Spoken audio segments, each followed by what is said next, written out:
ನಿನ್ನದೇ ನೂರು ನೆನಪು ಮೂಡಿದೆ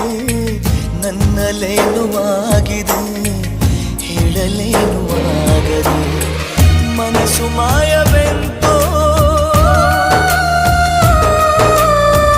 ಮಧುರ ಭಾವವೆಂತೋ ಪಯಣ ಎಲ್ಲಿಗೆಂತೋ ನಯನ ಸೇರಲೆಂತೋ ಮಿಲನವಾಗಲೆಂತೋ